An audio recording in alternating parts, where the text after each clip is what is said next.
Today I'm going to tell you a little story. Unfortunately, it's a story about the worst thing that's ever happened to me, and also the best thing that's ever happened to me.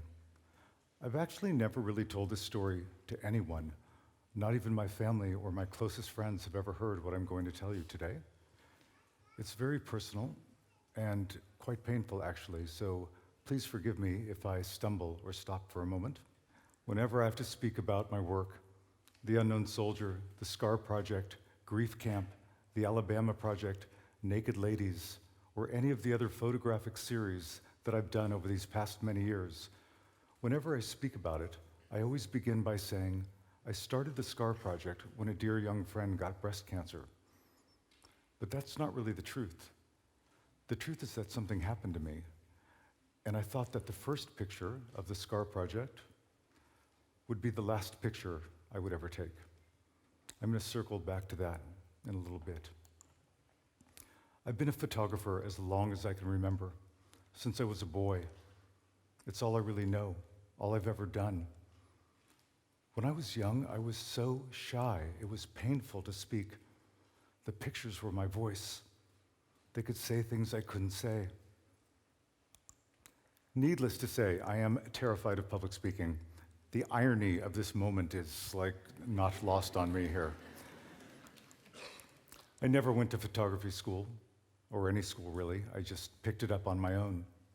And although I had absolutely zero interest in fashion, I did have an interest in girls, so I became a fashion photographer.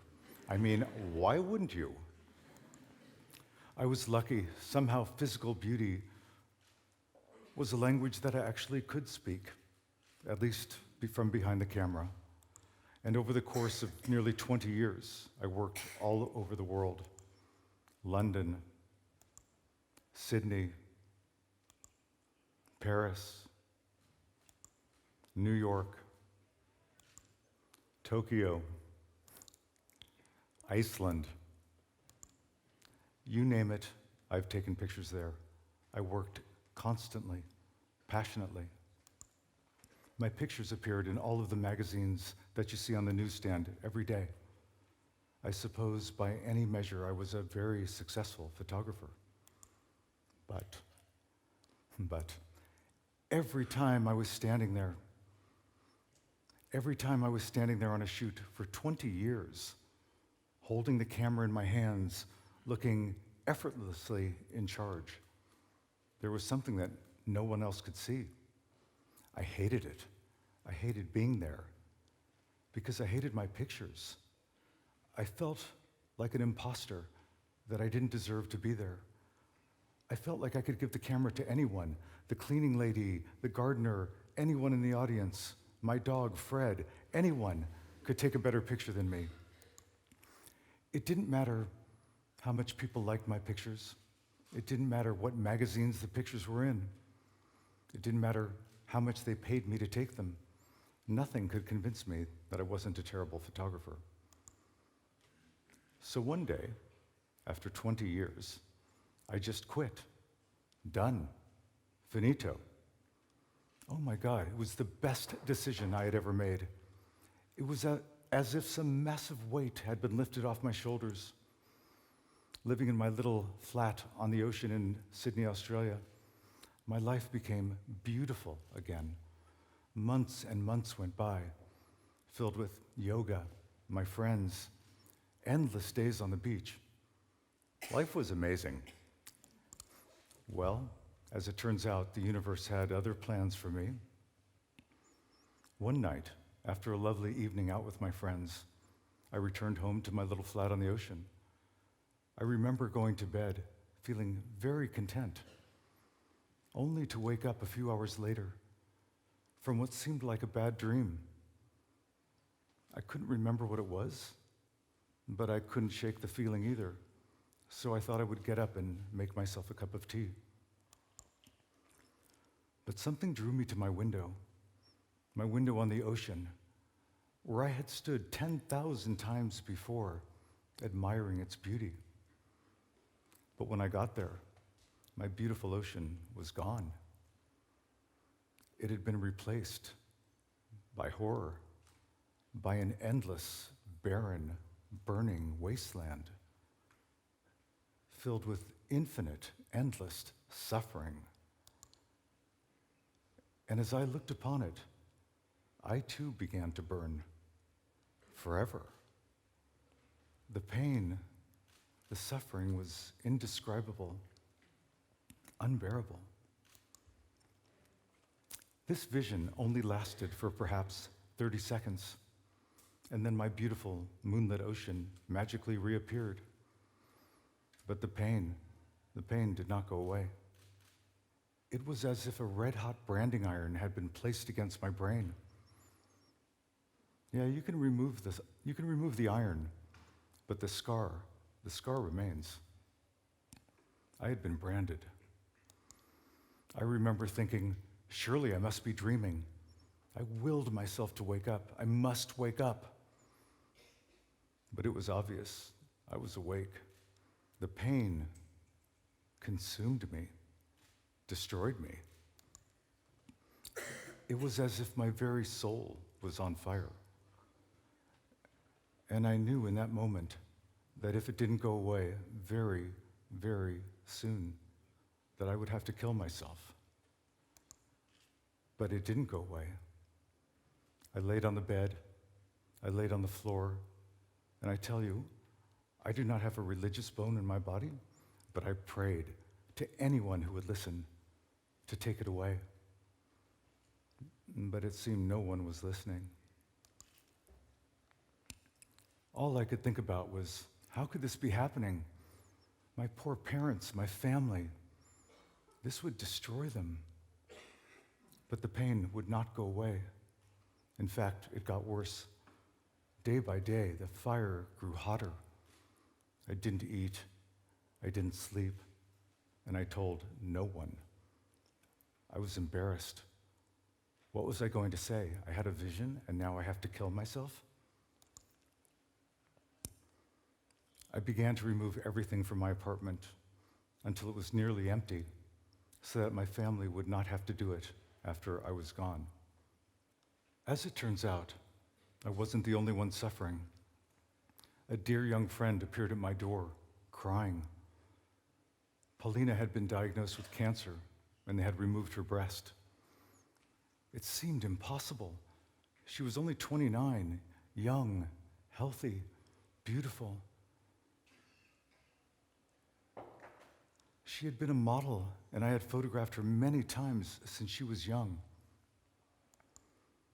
Now I was drawn to photograph her again. I don't know why. I had no intention. Perhaps yet again, a photograph could say what I could not. I took her to the studio.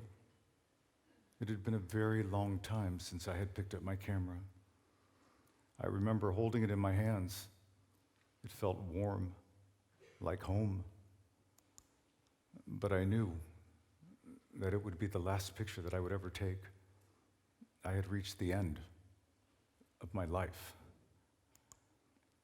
I felt like I had been banished to some mythical hell, and I desperately, desperately needed an angel. So I finally told a friend what had happened, and I showed her the picture I had taken of Paulina too. She looked at the picture and said, "David, just one more picture, just one more picture." So I did. One more picture. One more picture. Then another. And another. For 15 years now, that last picture turned into a lifetime of pictures. A lifeline of pictures. Hundreds of them. Let's look at a few.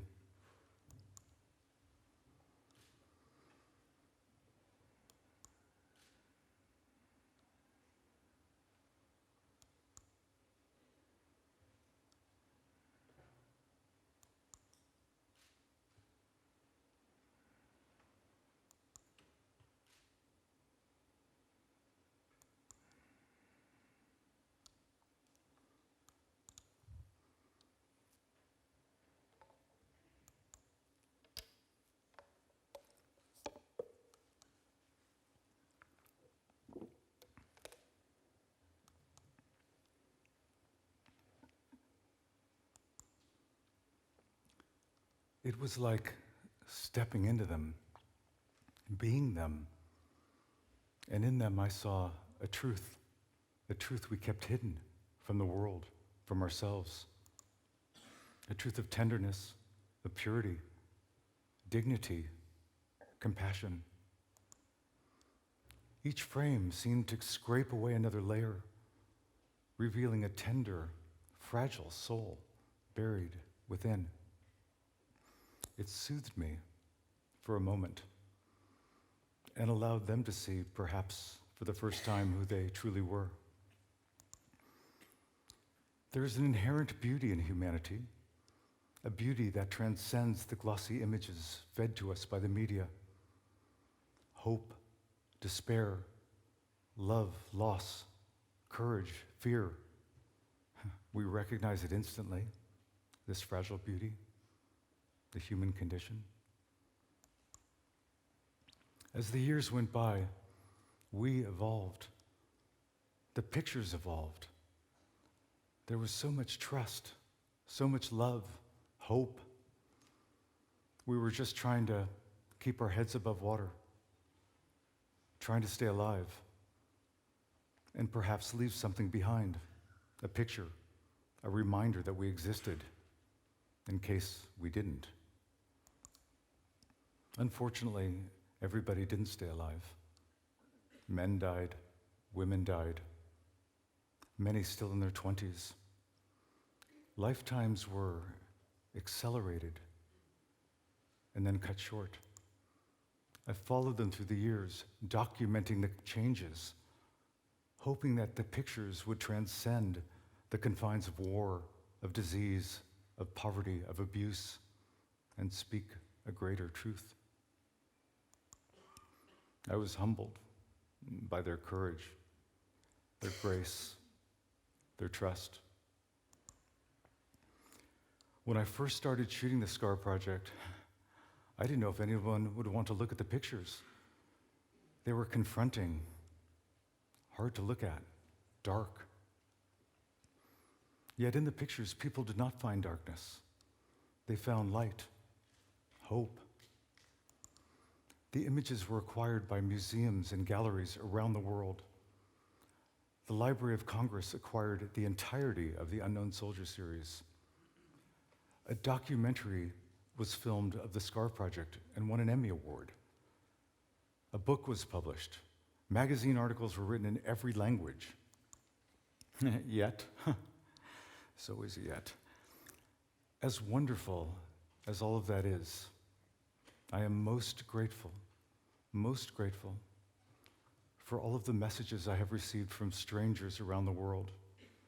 Thousands of them. They say, I'm a 20-year-old woman, a 50-year-old man, a teacher, a soldier, a grandmother.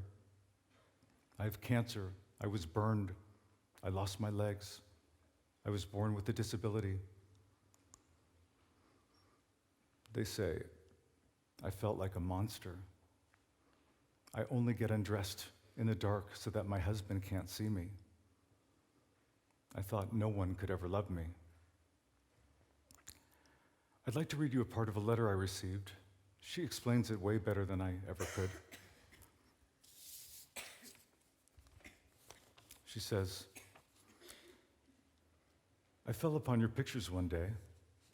The subjects were so beautiful, even though they looked just like me. I couldn't help but fall in love with them a little.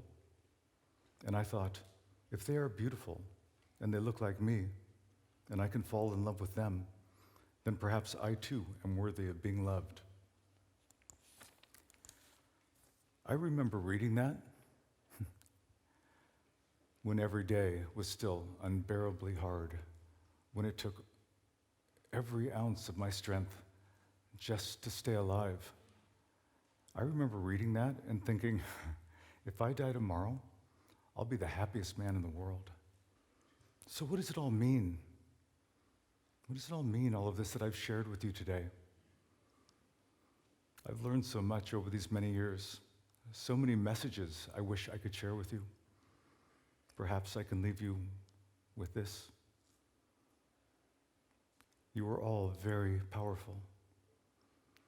Each and every one of you will change the course of history.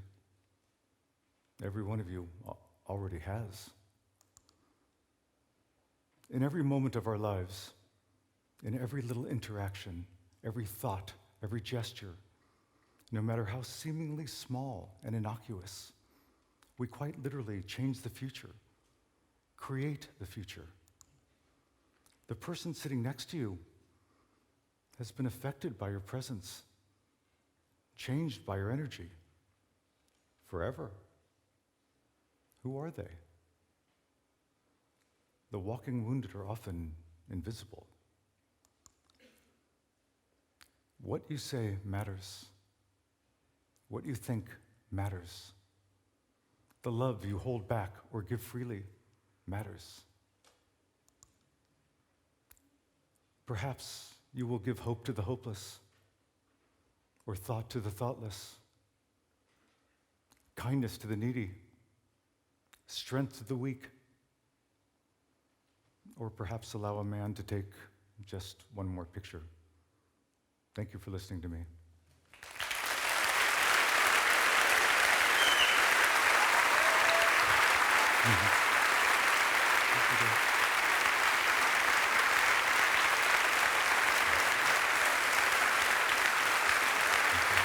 Mm-hmm.